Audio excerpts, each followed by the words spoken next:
pair, and this is getting hot very quickly. So it's not a recommended thing to do to hook it up directly to the power supply. If, however, we connect it with our circuit over here, which I have prepared, today I'm taking a look at this IC. I picked a couple of them up, and it is, if we get a good look, a ULN2003A. ULN2003A. It's a 16-pin package, and it was quite interesting when I looked at the data sheet. So let's take a look at that for a minute.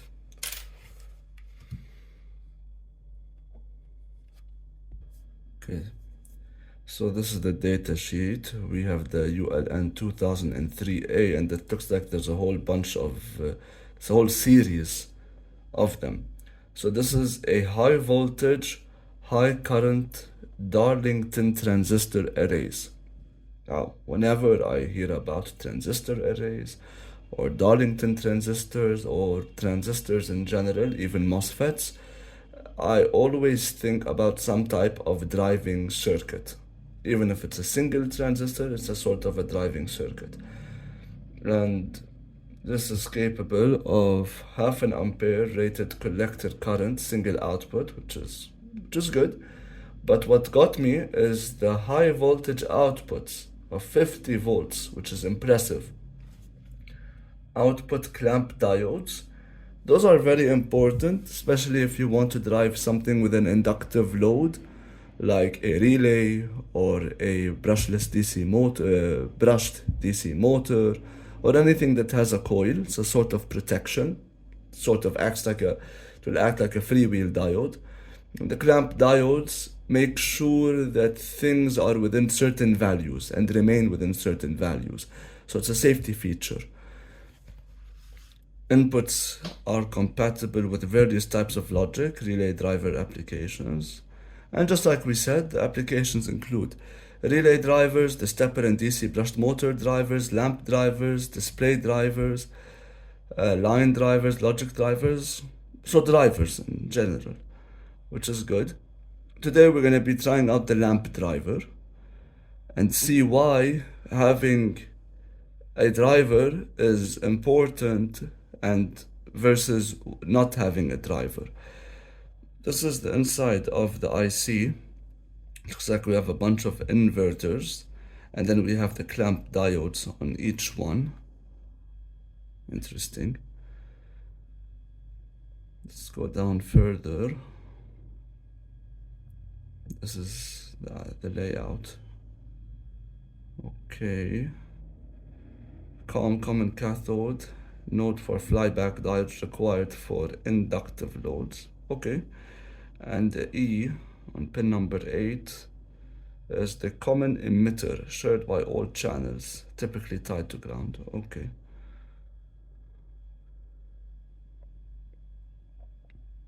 Specifications: 50 volt maximum rating on most of the conditions, and maximum of 500 milliampere. Okay.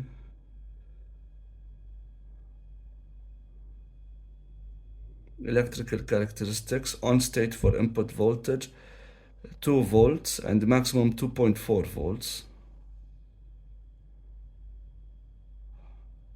High level output voltage after switching 50 millivolts.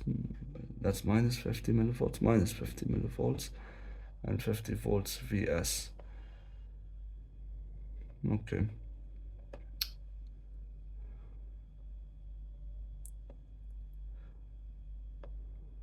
Don't care about these that much, but what I do care about, oh, there we go. This is the one we have, the ULN2003A, and we can see over here we have the Darlington transistor pair, which are going to act as the driving part of the driving circuit, and we have some biasing resistors, and we have our diodes, the clamp diode configuration to keep the signals within range and the current within range. Okay. Okay, so this is interesting. Typical application. All right, well, we saw the data sheet. We saw the stuff we actually care about. I've wired it up already. Here it is. Let me just go over this really quick so you understand what's going on.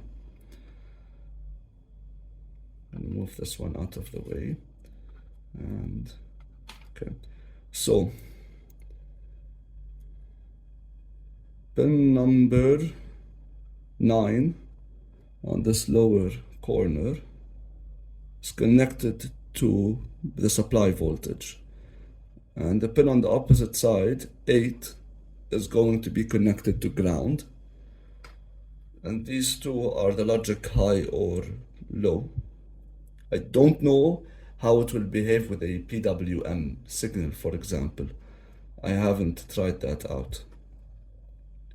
So what we're going to do to first appreciate the need for a driver, I have this power LED,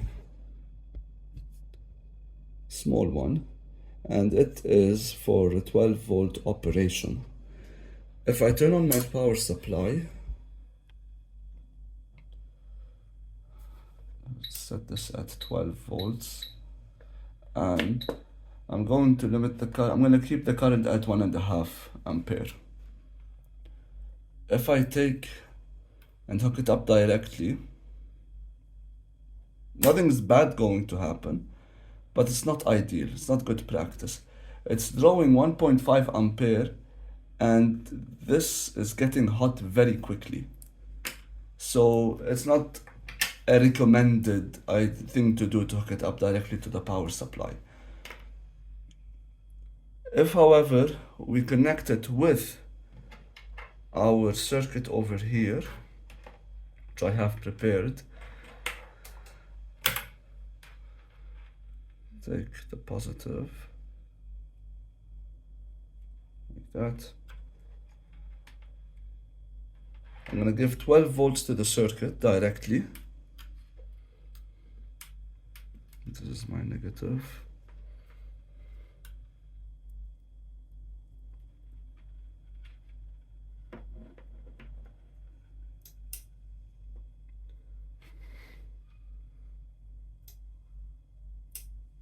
We have some,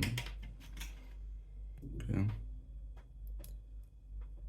So now I've hooked it up and my LED is on at 12 volts, but it's only drawing 13 milliampere, 130 milliampere, which is excellent. Even if I increase the voltage to say 15, it will limit the current, which is terrific. And over here you can see I have a small LED.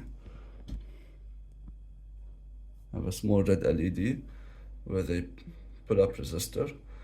I'm going to connect this to the input that's directly below it. Remember, I have 12 volts and the LED turns on fine with limited current draw of 150 milliamps. So that's great. So this is a big advantage of drivers. It regulates the current that's going in, and it drives whatever you need on.